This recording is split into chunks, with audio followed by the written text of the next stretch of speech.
Welcome to How's Your Presents? This show is produced by Business RadioX, and I am Mark Galvin, your host. We are coming to you live from the Subaru of Gwinnett studio inside the Sonesta Gwinnett Place Atlanta Hotel.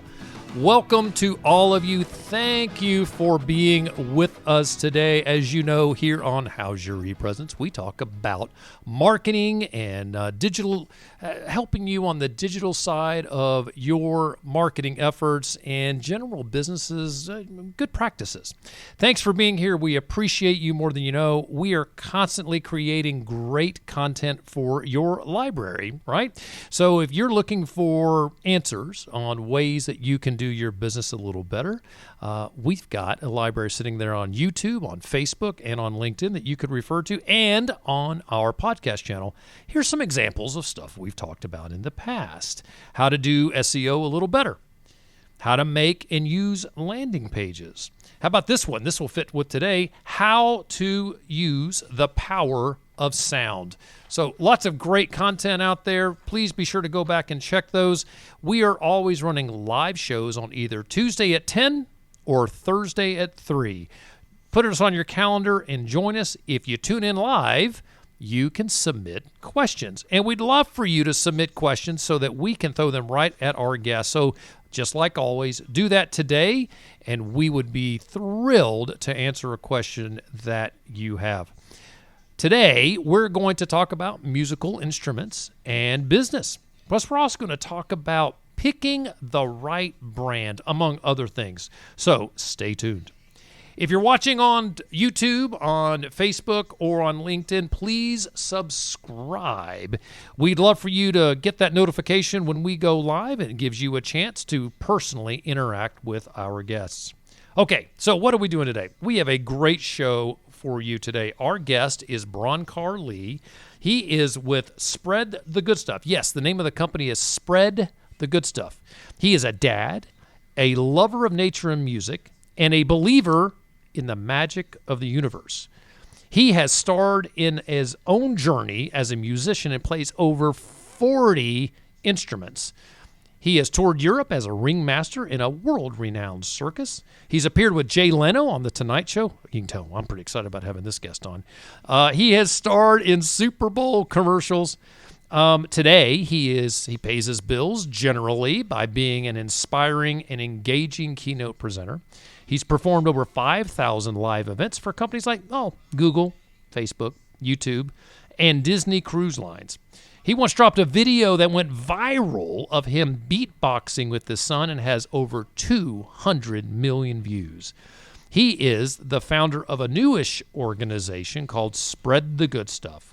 He and his wife and business partner, Cindy, have launched this new venture because in everything he'd done up into his life until starting the company, from music to circus to speaking, his main intention had always been simply spread the good stuff. So there are no complicated diagrams or scientific charts or graphs, just authentic passion and purpose. And for those of you that watch our show, you know that I don't typically read the entire bio. That one was so good, I had to. So reminder, if you've got a question, drop it right there in your chat box. We will throw it at Bronkar. Enough of me talking. Let's meet Bronkar. Bronkar, welcome.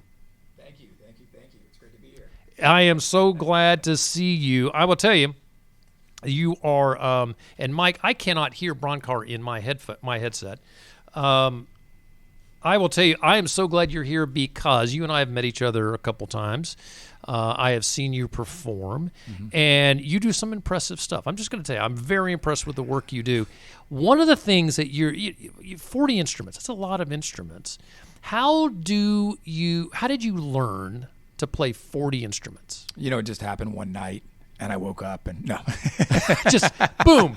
I've heard of people walking up to a piano being able to play it. Is that how it happened with you? No, it's a process. You know, it's a lifestyle, and it's just like anything. And the way that I look at learning musical instruments is every time I learn a new instrument, I'm never starting from scratch. I'm always morphing into the next iteration of a previous instrument that I've learned. Huh. So everything in life, including anything that the listeners here have learned, think about your life's path and the skills that you've acquired, Right. that have led you to this moment right here, the industry you're in, the career that you have.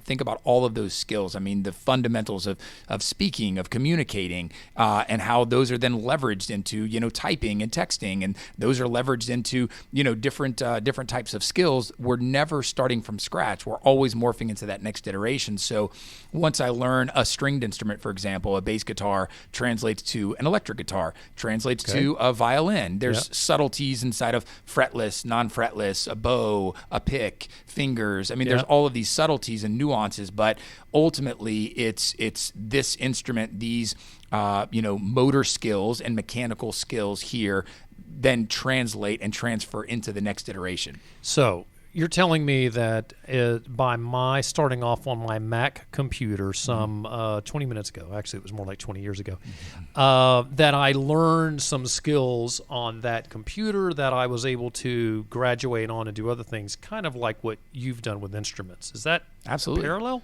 Yeah. Interesting. How have you seen business people put this to practice? Do you have examples? Because I know you work with people and you help them do their work better. You help them be better human beings and as a result find their souls a little better. Mm-hmm. Have you had people who have been able to see that parallel and convert that into real life action? Absolutely. And a lot of it comes to the mindset. Fundamentally, it's the mindset. It's, okay, once we have achieved a level of mastery at X, Y, or Z, then we can apply that mindset to A, B, and C.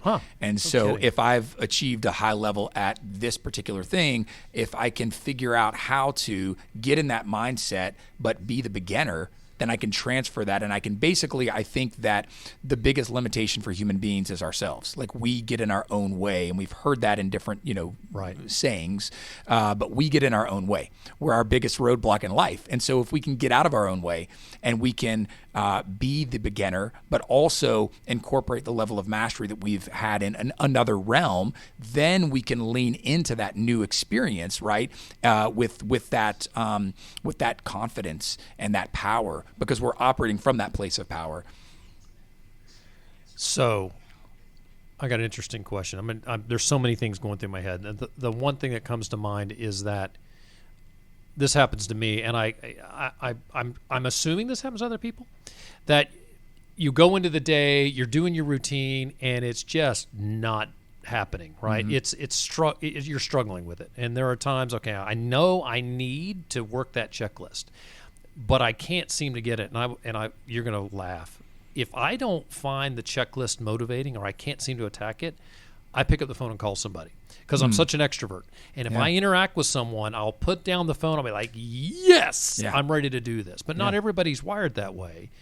What you're sharing is, you're saying peel back and get back to the basics in a way. And I know it is not the most eloquent way. You say it so much better, because you do need to go back when you're learning something new and you have to execute. It is better to go back and remember that childlike state of the curiosity. You've got kids.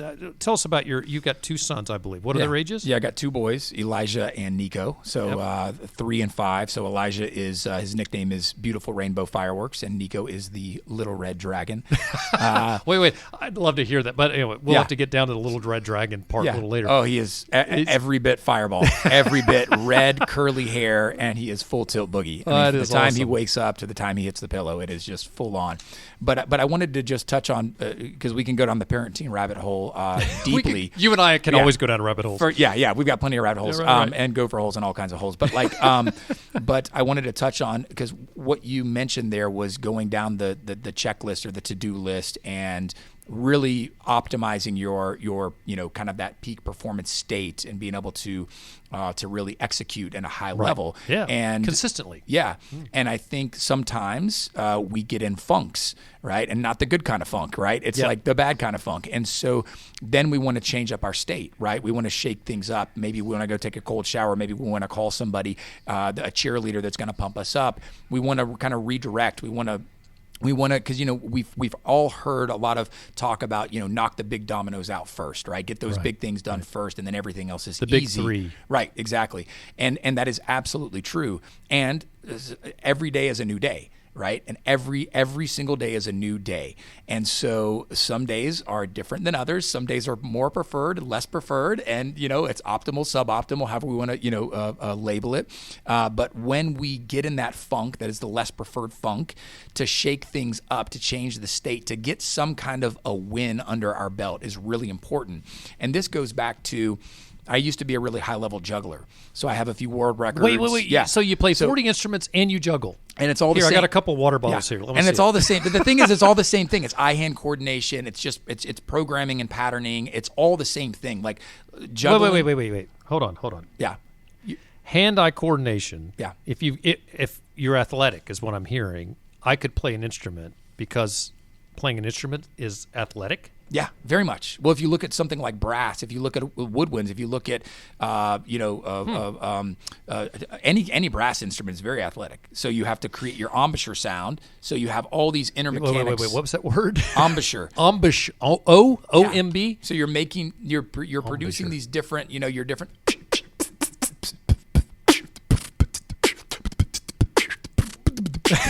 You just got Mike's attention. Right. That's so awesome. So being able to play so you could probably play a brass instrument because you're able to control all the parts of your mouth to make all those sounds. Yes, That's athletic. I can produce tones on a brass instrument. I am not a brass instrumentalist, so I own. Just for the record. Yes, just for the record. record. It's not one of the 40. Yeah.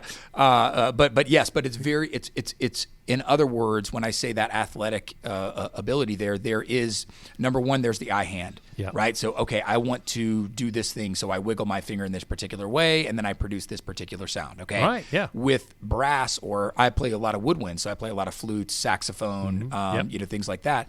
And to produce a sound, it requires all of your being, all of your essence. It literally takes your breath, your lips, your tongue, your embouchure. That's all of this inner working here around your mouth. Wow. And it takes your fingers, and you're using spidey senses because you're not able to see your fingers when you're wiggling your fingers around in different combinations. Yeah. Which is very different than like piano. Piano, literally, the instrument is in tune. Like a keyboard is absolute tuning. So all you do is you walk up and you want to play middle C, you push the button and it plays. You're just making people that play the piano look. They're so pedestrian. They don't have all this other stuff going on. I'm not saying that at all. Because piano is an infinitely complicated instrument because you have 10 digits, you have 88 keys, you have so many combinations of chords, scales, everything, dynamics. You there's so much, so infinite. All right. But all right. We won't call them pedestrian. Right. What you are saying is, what was that word again? Embouchure. Embouchure. Yeah. To be able to put all that together is a lot. It's a different kind of skill set, and it's not necessarily that easy, is what you're sharing. Yeah, absolutely. All right. How does that apply to a business person? How does that apply to a business? Well, that comes back to the skill acquisition. Okay. Right? All right. So when we can learn X, Y, or Z, then we can apply to A, B, or C, like I was saying before, right? So that transfers to other instruments. Yeah, you can do more. Yeah, leverageability, transferability, things like that. Sometimes there's a direct connection. Sometimes it's a little more abstract. Yep. Sometimes it's like, oh, well, I'm going to play this instrument for therapeutic purposes. So I can totally zone out. Like you were saying, if you're not rocking your day and knocking out the checklist, maybe you need to take a little, I call them brain breaks. Yep. And it's like, take a little brain break, shake things up. Maybe at that point you go, and maybe your jam is jumping in the swimming pool or taking a cold shower, doing something, or calling somebody in your case. I totally got to talk to somebody. Or going and doing something like, actually, I've taught a lot of people how to juggle, because juggling is a fantastic eye-hand coordination. It's an exercise that is requires a certain amount of focus, but it's a different type of focus than like, I've got to make business calls, I've got to send emails, I've got to create a spreadsheet. Is it a different part of the brain that does the juggling? Is there a right-left side that has an impact here? Yeah, there's a lot of research done. I'm not a neuroscientist, but it's like there's. Well, you look like a neuroscientist. Yeah, well, thank you. Yeah, it's the beard. But there's a lot of research done around that and creating gray matter and things like that around, juggling. Because essentially what you're doing in juggling is you're creating new patterns. Every different move that you do or trick that you do is basically programming a different spatial, like a geometric shape. and pattern. And so you actually program each of those, just like you would make a shape on, if anybody's listening that plays guitar, you make different chords, and they're basically shapes with your fingers. Piano, different shapes with your fingers to make chords. Same thing with juggling. You make different shapes in throwing. The difference is you're tossing an object, which becomes infinitely more complicated. You're tossing an object to make a shape. Factors, right. There's many more variables. And that's what obsessed me about, I did rhythmic juggling. That's what I did, the whole Tonight Show and Super Bowls and all that stuff came from art form that I created, which was a cross-pollination of multiple skills, which I call recombinant innovation. And in recombinant innovation, I combined vocal percussion, the beatboxing, juggling, and inverted juggling on custom drums that I made. Wow. So it was this really odd synthesis of multiple skills coming together. And that was kind of my, that was okay. This beatboxing, I am always amazed at your ability to do that. Mike, don't go away. I want you to play my theme music here in a second. So if you can have that handy. I know that you did a video with your son, and there's a long story, and I do urge all of you to go find this story online, because Bronkar's connection with his son, that's a whole nother story. It's a whole nother 30-minute show. Is engaging. But you did this beatboxing with your son, and he was really young. Yeah, 19 months old. Okay. And so you're interacting. So here's what I want to do. I want you to beatbox to our theme music. Is that fair? Can I put you on that? I don't know how that's going to sync up, though, if there's going to be a latency there, because we didn't sound. I'm a big sound nerd. Well, so we'll get it started, and then we'll turn the music off.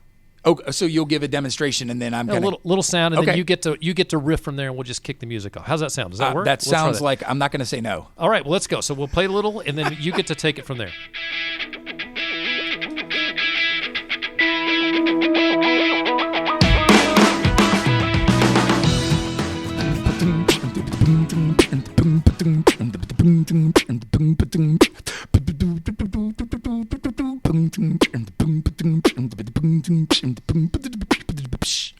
That is just so cool. It's fun. That is so awesome. Well, I get a lot of the questions people ask all the time, like, what's your favorite instrument? And it's like, well, the self. Yeah, you are the walking instrument. Yeah, because every instrument, the way that I look at at learning instruments is they're all different tools that we can use to build bridges of relatability with other people. They're basically personal essence amplifiers. So the way that I play trumpet is the same way that I play piano, is the same way that I play guitar. And all of that is an extension of the self. And so I believe that mastery of the self is where it begins. And when we can master our own instrument, then we can express ourselves through anything. Because how we do anything is how we do everything. Well, that's so cool. All right, let's get back to business. Let's get it. Thank you for sharing a little bit of your unbelievable talent. You started the company, Spread the Good Stuff. You guys can see his T-shirt he's got on here, Spread the Good Stuff T-shirts. People can buy those. They can. Right? All right. We'll share where you can get those. We'll put that in the show notes. It's pretty easy. People could figure it out. They just type in Spread the Good Stuff and put a little .com at the end, and there you go. That's it. So it's spreadthegoodstuff.com. Yeah. Okay, cool. Yeah. Why Spread the Good Stuff? Tell me how you landed on this, and what is it what kind of advice can you give to a business person who's maybe starting a company, looking to start a company, looking to roll out a line, a new product line? Why are you doing this, and what can we learn from it? Yeah, great questions. So for us, it became Spread the Good Stuff is such a simple name. It's so simple. And it's so memorable, and you can't help but quote it. You're like, oh, that's some good stuff. I say it all the time. Yeah, and you can't help it. And so it's this natural, like, the earworm or the buzz or the hook or whatever you want to say, like in musical terms, right? That hook got stuck in my head, and then it's like, it's the song that never ends. And I'm not going to sing it and get it stuck in everybody's head, but it probably is stuck in some people's heads without even singing it. Right. So if you have that quotable brand name that is simple, it's like Spread the Good Stuff. Oh, well, then we naturally say it, and then we catch ourselves on it, and then we're constantly like reminding ourselves of, oh yeah, that's that guy, or oh, it's that thing, and oh, I have that T-shirt, or oh, I should get a mug, or whatever it is, and it's like then you quote that good stuff. And so what we wanted to do was, it kind of came out organically as far as the naming of it. Right. There's two parts to this. One is we wanted to simplify things. We wanted to make something that had that memorability, that easy, repeatable kind of feel to it, right? That people could spread. Literally, it's a call to action. Spread the good stuff. Okay, I can do that. So it's a verb. Very actionable. Yeah. Absolutely. And we can remember it. It's spread the good stuff. It's 4 syllables, 4 words. They're all single syllable words, right? So memorable, so easy. Then the other part was, we realized that in my career of 20 plus years of being an entertainer, a keynote speaker, a coach, whatever it is, fill in the blank, at the fundamental baseline of everything, there was this omnipresent undercurrent of spreading the good stuff. It's like, why am I learning to play guitar? Why am I learning to juggle? Why am I learning to do public speaking? Why am I learning to coach? Why am I learning these things? And it's all really to bring out the best in others. It's all really to empower other people. It's all really to remind other people that what they do matters and to help amplify their goodness within them so that then it creates that ripple effect or echo effect out in the world. And that really fundamentally was always the mission. And then we came up with that title that was basically the cosmic umbrella for everything that we do, which is spreading the good stuff. I think it's awesome. And it does become part of someone's DNA when they're around you. I do find myself saying, hey, we need to get, we need more of that good stuff. We got, hey, that's good stuff. It does naturally happen. And I think that's really brilliant. So what product do you sell? Yeah, great question. I get that a lot. They're like, "What besides is t-shirts? Yeah, what is this thing?" Yeah, so we do have some merch. We do have mugs and t-shirts and things like that.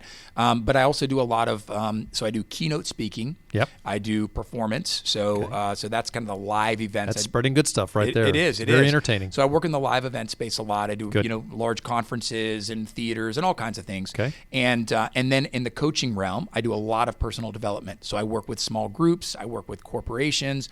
I do a lot personal development. Really, my whole thing is about, as we can keep our inner instruments in tune, then we can show up and make beautiful music with the people around us, the world around us. And so we focus a lot on personal development and different techniques. Obviously, we use the metaphor of music, right, for being in tune. Sure. Like, if you think of a guitar string, if it's too tight, it's too tense, overwhelmed, it's sharp. Break. It could pop. Yeah. Yeah. Or if it's too loose, it's too low, it's flat, it's uninspired, lack of energy, right? Depressed, low, whatever that is. They need to make a phone call. Right. Yeah. We need. Yeah.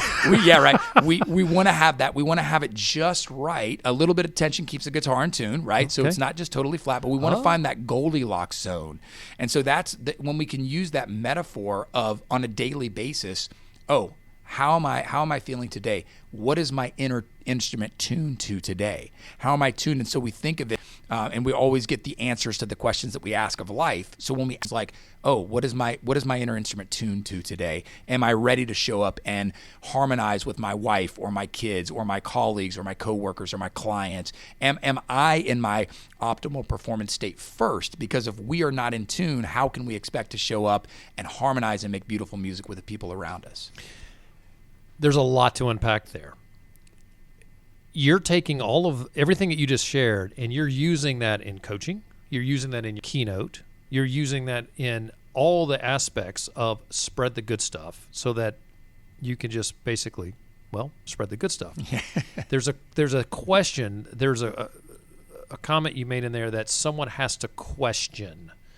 How do I, or what do I? And that's an important part. People have to be willing to say, how do I get better at the most basic sense? And you can make that there could be so many other questions that come out of that. How do I make more money? How do I stay motivated? But basically, how can I get better? You're able to channel that through spread the good stuff to say you can get better by considering XYZ. Absolutely. Yeah.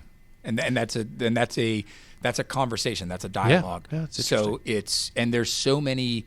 We look at this, the same thing in the music metaphor. We look at cycles and patterns and tuning, right? Cycles per seconds is how things are tuned, right? The reason why people say A440 is in tune is because it's 440 cycles per second. That's what makes the tone A, right? That note, right? So the same thing, you can look at BPMs, beats per minute. What is your standing heart rate? You know, what is so you can look at this and gauge this musical metaphor and apply it directly to your life. What is your tempo of communication? How quickly or slowly are you responding to texts or emails or making calls or whatever it is?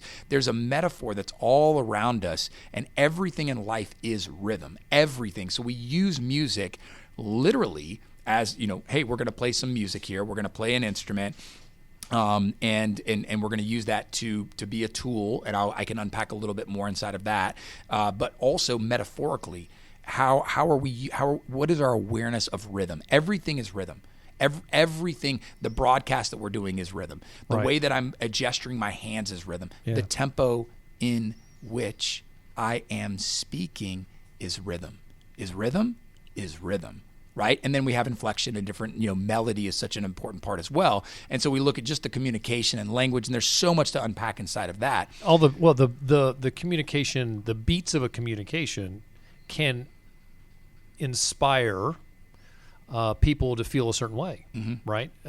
It's kind of, we were before the show started, we were talking about you did some stand-up comedy, and you were great because of the way you delivered it. Your content wasn't great, but not funny at all. Like, nothing that I've ever written has been witty or punny or funny. But the way you delivered it still made people laugh. Yeah. And that is cadence, it's timing, it's all of those things, which are all so important. So I could even see that could be part of spreading the good stuff. Yeah. How can you communicate with your teams a little better? So we're officially out of time, believe it or not. Well, you and I said this. It's going to be over like that. Yeah. I would love for you to tell people, where can they find you? We already know spreadthegoodstuff.com. Is there anything else out there? There's a link that you wanted to mention. Yeah. There's a gift that we'd like to give all the listeners today. It's 100% free. It's called Master Your Morning. And what it is when we can master our morning, then we can master our day, we can master our lives. And that comes back to that inner instrument being in tune. Sweet. Yeah. And so we have a gift in there, it's an entire album of instrumental handpan music, one of the cool instruments that I like to play. There's a couple of guided meditations, but don't worry, they're meditations that don't suck. Right? So for anybody that is not a meditator out there. You're inferring that some meditations do suck. I would never say such a thing.